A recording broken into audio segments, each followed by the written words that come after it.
Bismillahirrahmanirrahim. Assalamualaikum warahmatullahi wabarakatuh. Alhamdulillahirabbil alamin. Wassalatu wassalamu ala asrafil anbiya'i wal mursalin wa ala alihi wa ashabihi wa man tabi'ahum bi ihsanin ila yaumiddin, amma ba'd. Qala Allah Subhanahu wa ta'ala, a'udzu billahi minasyaitonir rajim. Bismillahirrahmanirrahim. Ya ayyuhalladzina amanu taqullaha haqqa tuqatih wa la tamutunna illa wa antum muslimun. Qala Rasulullah sallallahu alaihi wasallam, khairukum man ta'allama al-Qur'ana wa 'allamahu.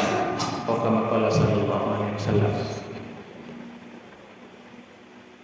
Para ikhwan dan akhwat yang dimuliakan Allah Subhanahu wa taala, kita bersyukur kepada Allah Subhanahu wa taala pada malam hari ini kita kembali dapat melanjutkan kajian mingguan kita yang giliran pada malam hari ini, itu kita akan membahas kitab At-Tibyan fi Adabi Hamalatul Quran yang dikarang oleh Al-Imam Abi Zakaria Yahya An-Nawawi rahimahullah ta'ala.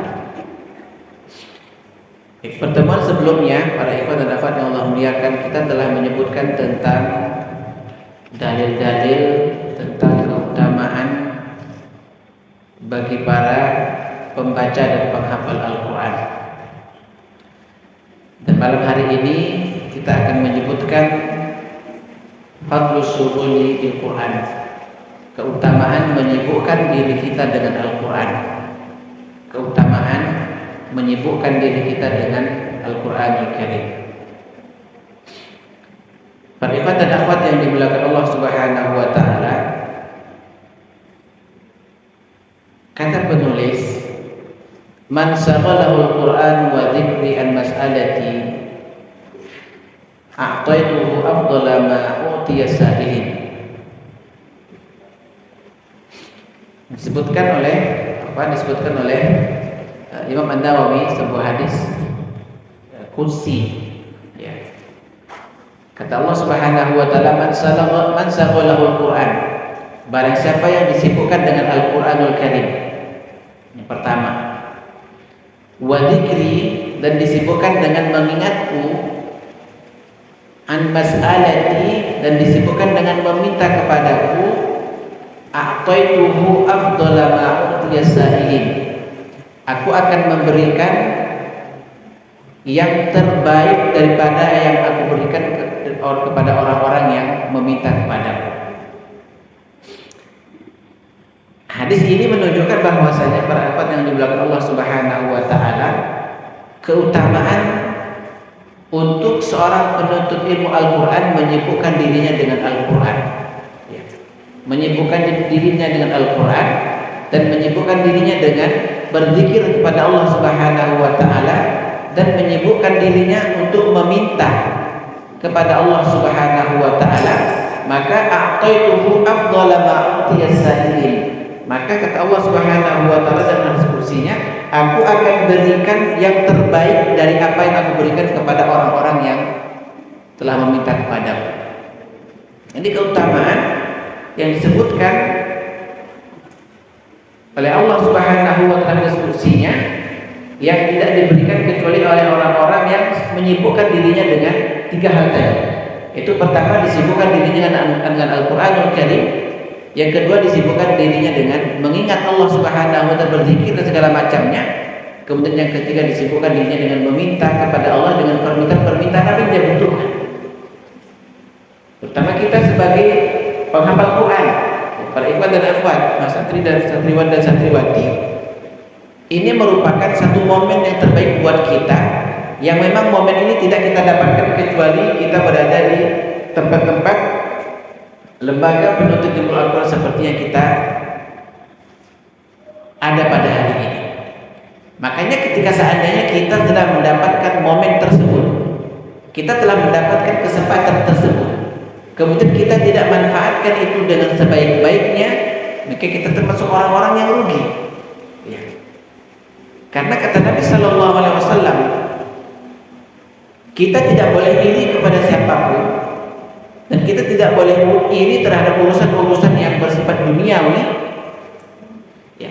Apalagi yang bersifat misalkan yang tidak ada unsur-unsur akhiratnya di situ, maka itu tidak diperbolehkan. Akan tetapi kata Nabi SAW, ada dua iri yang diperbolehkan. Ada dua iri yang diperbolehkan, dan itu sangat terpuji iri tersebut. Kata Nabi SAW, la hasada illa bisnatain. Ini hadis yang diriwayatkan oleh Abdullah bin Mas'ud radhiyallahu taala anhu. Kata Nabi SAW, la hasada illa bisnatain. Tidak ada sifatnya iri, tidak ada iri kecuali dalam dua hal.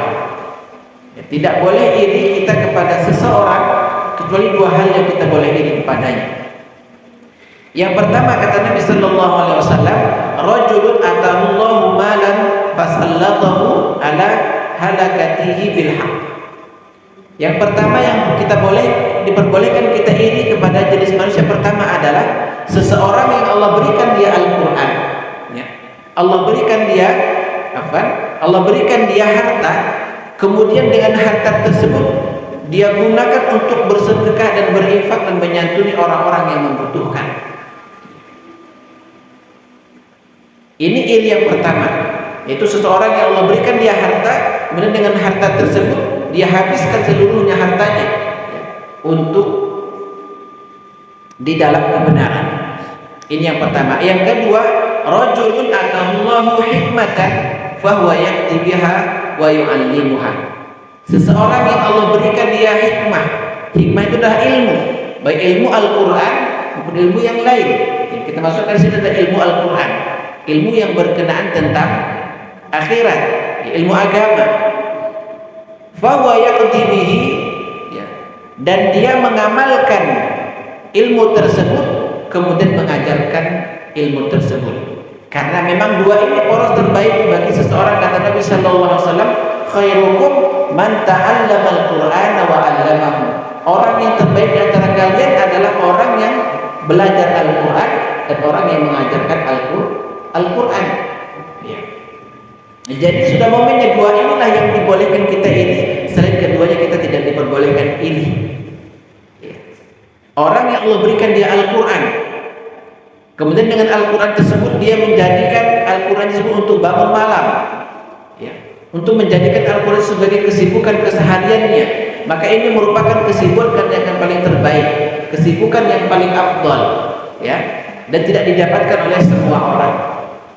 Ya. Makanya apa kata Ibnu Abbas radhiyallahu taala anhu? Ya. Nabi sallallahu alaihi wasallam bersabda, "Innal ladzina laysa fi jawfi syai'un minal Qur'an kalbaiti al-kharib." Orang yang di lisannya itu tidak ada Al-Quran sama sekali, artinya dalam kesehariannya memang tidak ada dia membaca Al-Quran, tidak ada menghafal Al-Quran, tidak ada disibukkan dengan Al-Quran, sama seperti rumah yang tidak ada penghuninya, ya, rumah yang sudah hancur,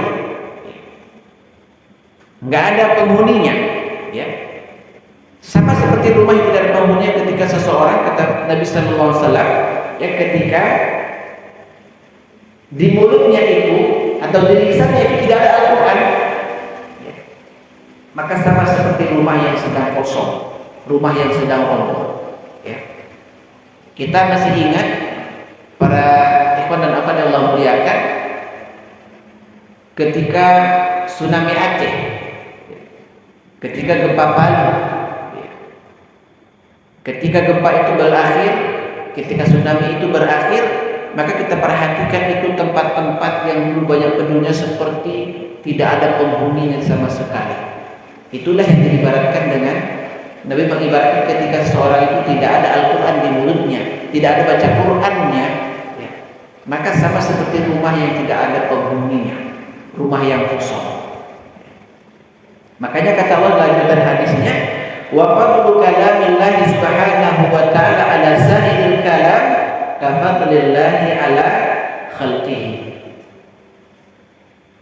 Keutamaan kata Allah subhanahu wa ta'ala Al-Quranul Karim, ya, dengan selain Al-Quranul Karim, ya, kata Allah subhanahu wa ta'ala keutamaan kalamullah dengan selain kalamullah itu seperti keutamaan Allah dengan makhluknya.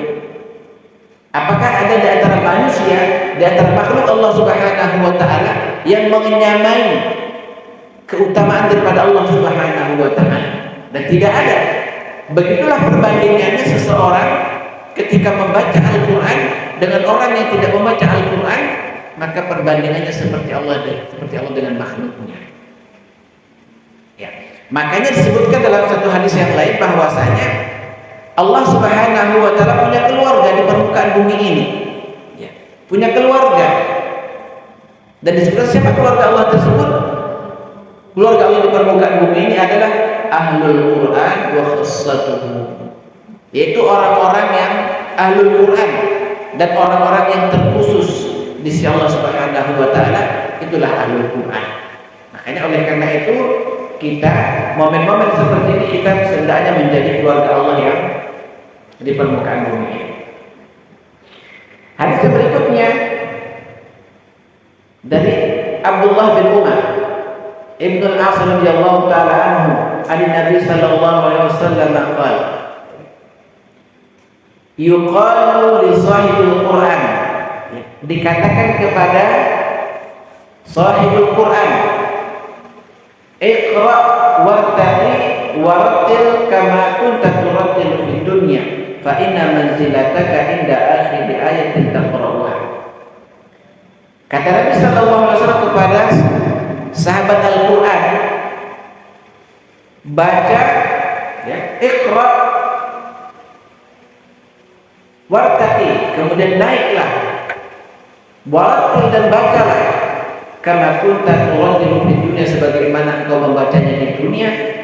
Fa inna manzilataka inda akhir ayatin taqra'uha, karena sesungguhnya nanti posisimu itu, kedudukanmu itu di akhir ayat yang kamu baca.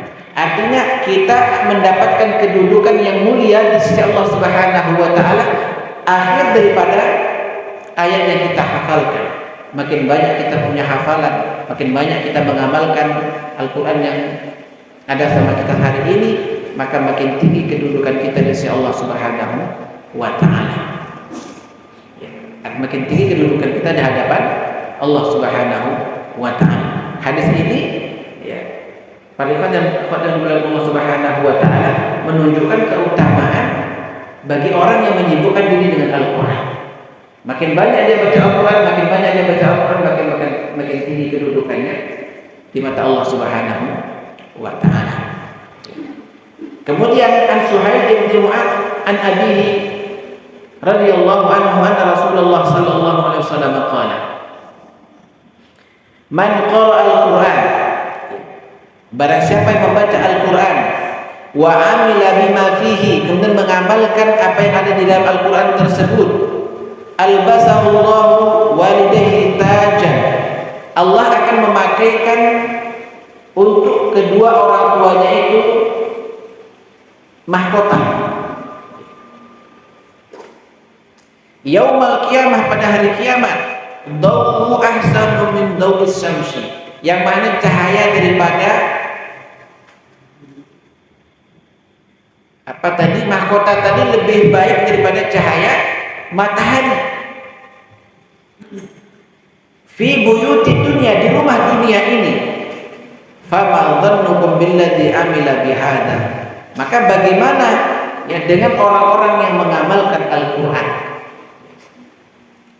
Ya, orang yang membaca Al-Qur'an kemudian mengamalkan isi Al-Qur'an, kata Nabi sallallahu alaihi wasallam, Allah akan pakaikan pada dirinya untuk kedua orang tuanya mahkota.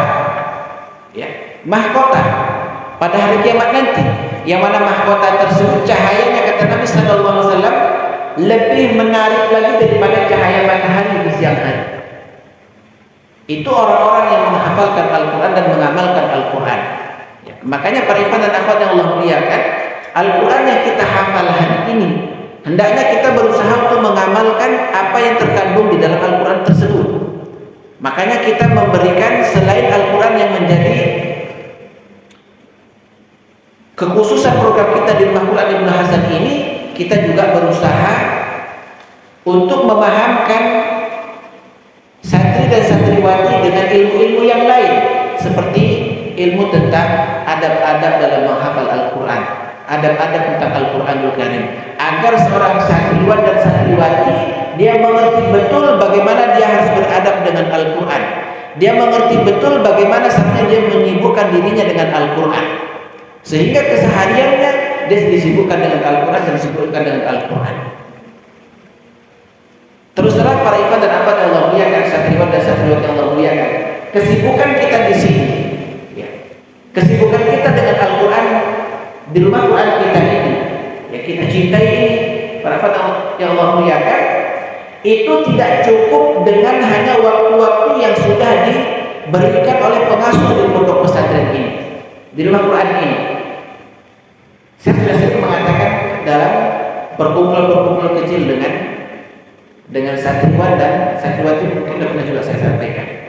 Sesungguhnya kita tidak cukup kalau kita kepingin menyibukkan diri kita dengan Al-Quran dan kepingin mengamalkan Al-Quran. Ya, selain kita menghafal Al-Quran, membaca Al-Quran, kita juga berusaha ingin mengamalkan Al-Quran. Dan ketiga hal ini, para ikhwan dan akhwat yang Allah muliakan, kita tidak mencukupi waktu yang diberikan oleh pengasuh di rumah Quran kita ini. Nggak akan merasa cukup. Ya. Kalau hanya sekedar menghafal, mungkin cukup. Kalau hanya sekedar menghafal yang durasi atau target yang diminta di rumah Quran Ibnu Hasan ini dalam satu hari, itu target adalah 1 lembar, 2 wajah. Mungkin itu kita duduk 2 jam selesai kita hafal. Target 2 jam kita duduk selesai kita hafal.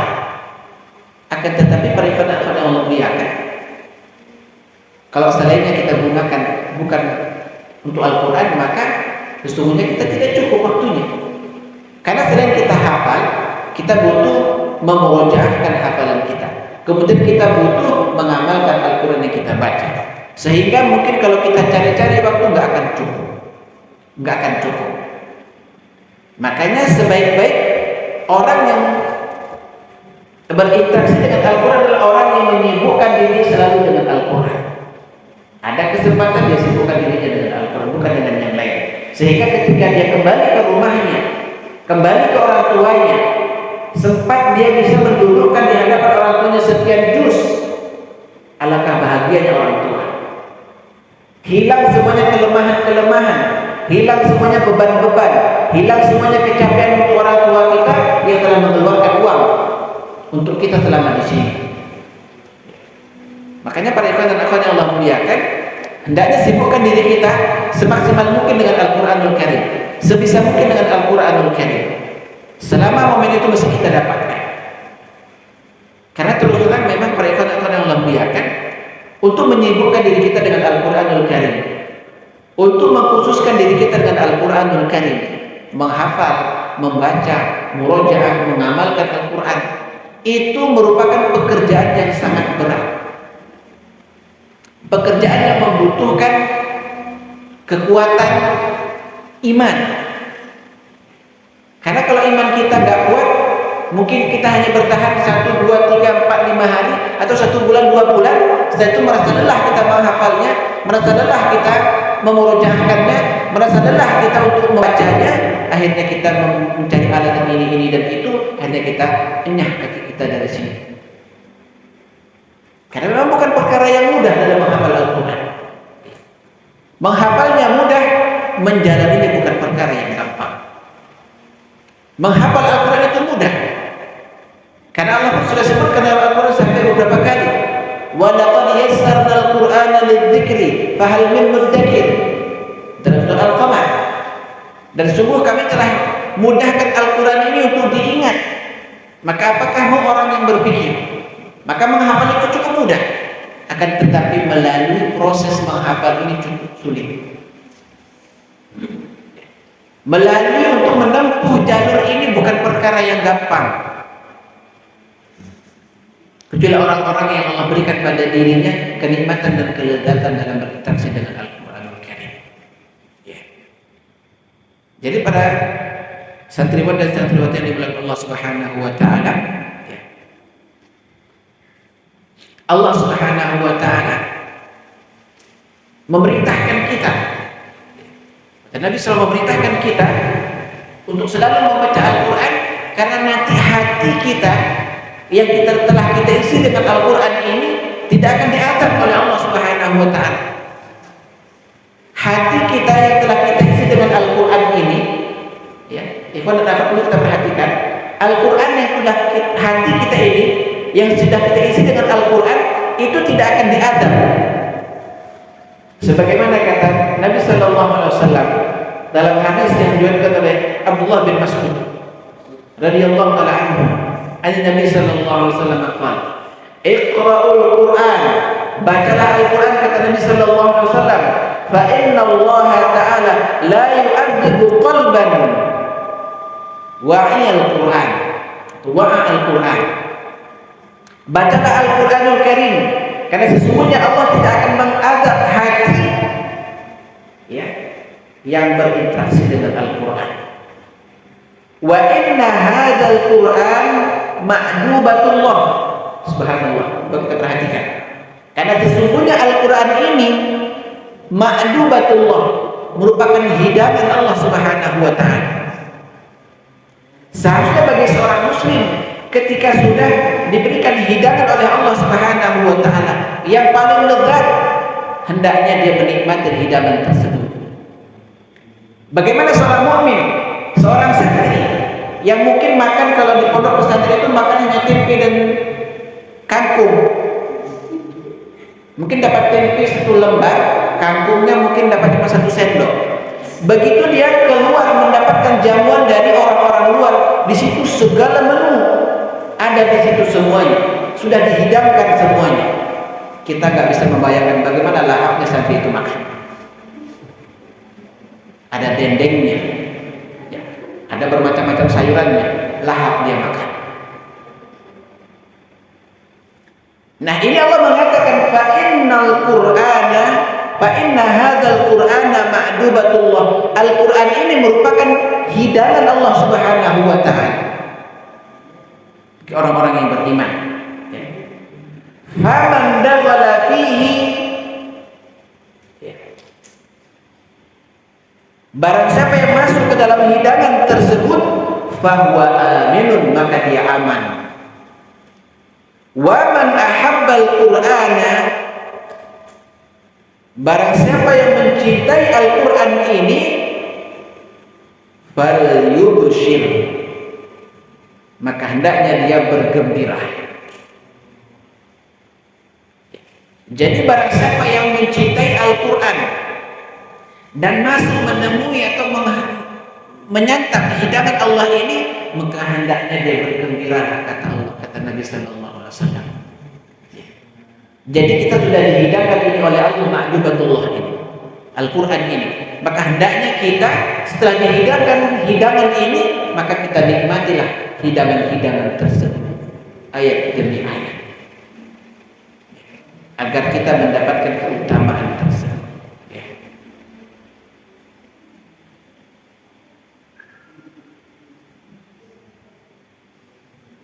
Karena Nabi sallallahu alaihi wasallam mengatakan, khairukum man ta'allama al-Qur'an wa 'allamahu. Sudah, orang yang terbaik di antara kalian adalah nggak ada yang lain kecuali orang yang dua saja.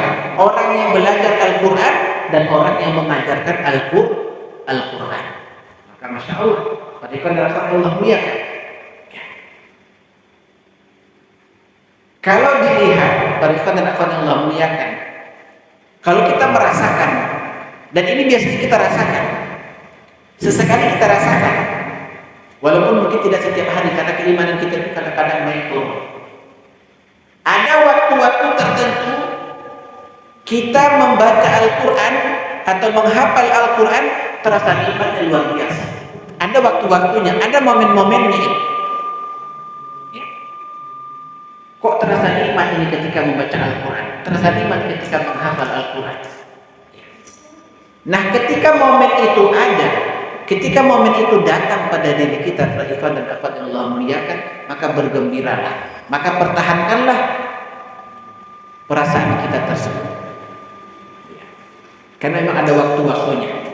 Itu menunjukkan bahwasanya memang Al-Quran ini sesuatu yang sangat nikmat. untuk kita geluti. Namun kadang-kadang ada juga momen waktu-waktu kita itu terasa bosan. Baru 5 atau 10 menit kita membaca atau menghafal Al-Quran, terasa cepat sekali bosannya. Dan itu wajar. Karena memang dalam satu syair Imam Syafi'i mengatakan, barang siapa yang tidak mendapatkan atau barang siapa yang tidak merasakan kelelahan sekejap saja dalam berinteraksi dengan Al-Quran dan ilmu agama yang lain, maka hendaknya dia, kata Imam Syafi'i, dia akan merasakan kebodohan sepanjang hayatnya. Dia nggak mau capek, nggak mau lelah, sekejap saja nggak mau lelah dalam menghafal ini, maka dia akan merasakan kebodohan sepanjang hayatnya. Maknanya apa? Para ikhwan dan akhwat yang Allah muliakan, menuntut ilmu agama dalam hal ini itu memang sudah sewajarnya kita capek. Sewajarnya memang kita capek. Kalau tidak mau capek, maka dia akan merasakan kebodohan sepanjang hayatnya. Itu kata dalam satu bait yang Imam Syafi'i mengatakan seperti itu. Maka ini kesibukan yang terbaik. Kesibukan dengan Al-Quran merupakan kesibukan yang sangat baik.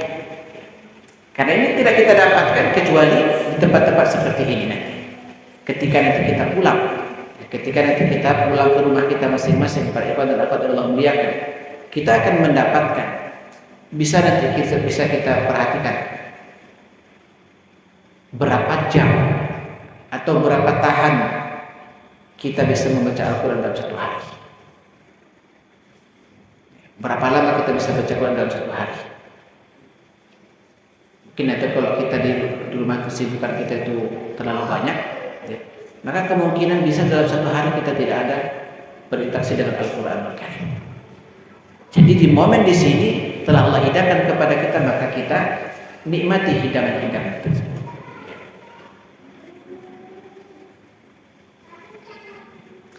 Kemudian disebutkan dalam satu riwayat yang lain yang diriwayatkan oleh Imam Ibnu Hibban dalam Sahih beliau, kata Nabi sallallahu alaihi wasallam, innakum la tarji'una ila Allah bi syai'in afdalu mimma kharaja minhum, yakni Al-Quran.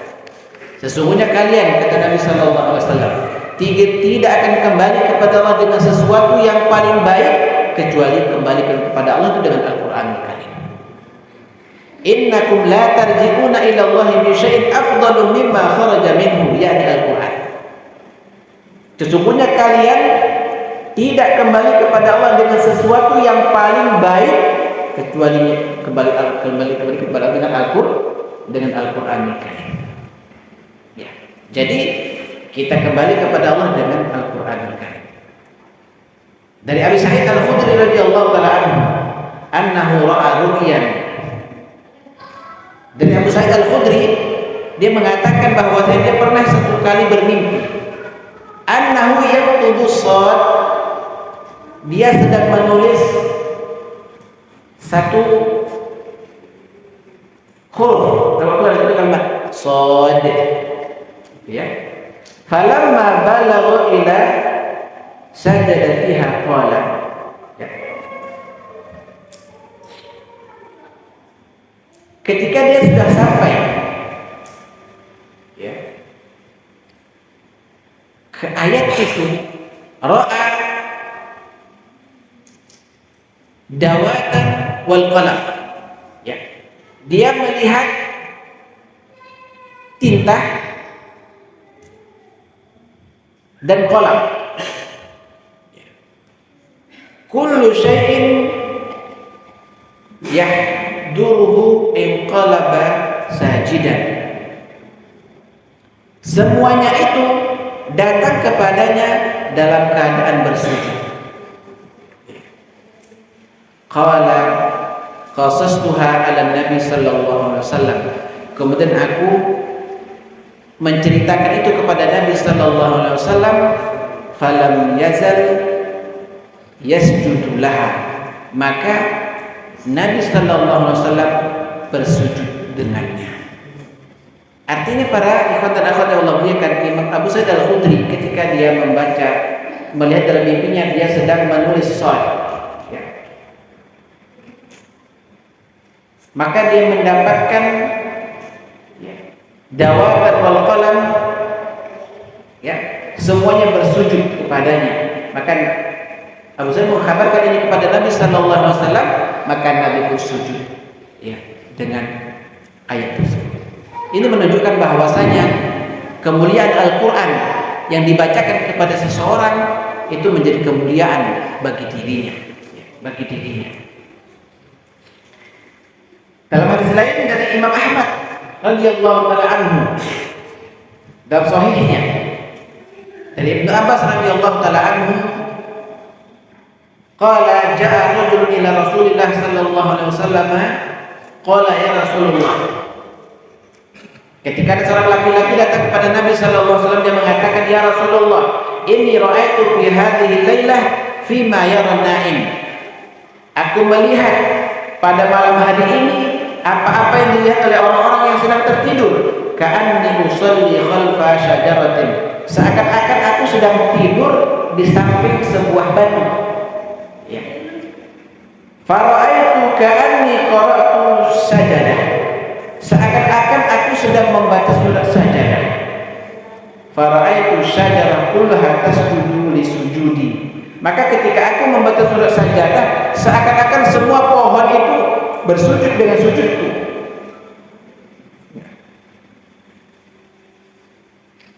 Fasami'tuha fi sajdatin.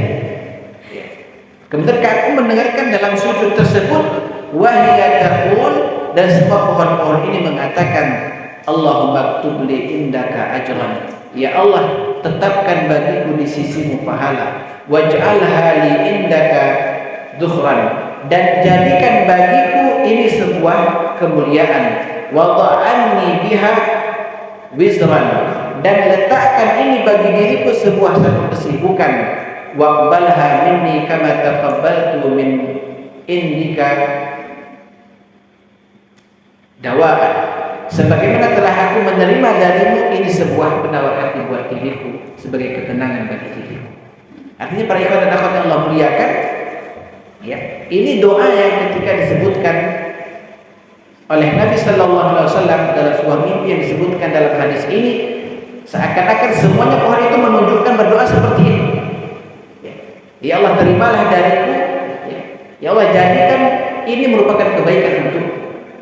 Dan momen ini para ikhwan dan akhwat yang Allah muliakan tidak kita dapatkan kecuali pada momen-momen seperti ini. Maka beruntunglah kita para ikhwan dan akhwat yang Allah muliakan yang ketika kita menyibukkan diri kita dengan Al-Qur'anul Karim, ya. Beruntunglah kita ketika menjadikan, ya, kesibukan kita dengan Al-Qur'anul Karim.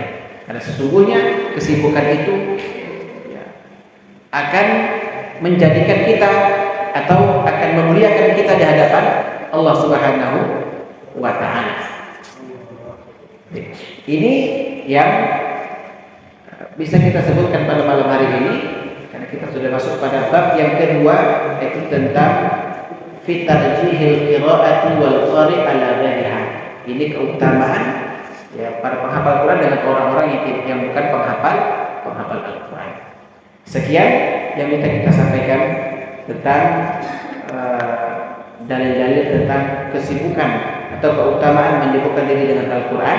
Insyaallah kita akan sebutkan lagi pada pertemuan yang berikutnya nanti pada bab yang kedua. Sekian, sebelum kita tutup mungkin ada yang ingin didiskusikan atau ada ingin hal-hal yang ingin ditanyakan, maka kami persilahkan ketika ada hal-hal yang ingin dipertanyakan.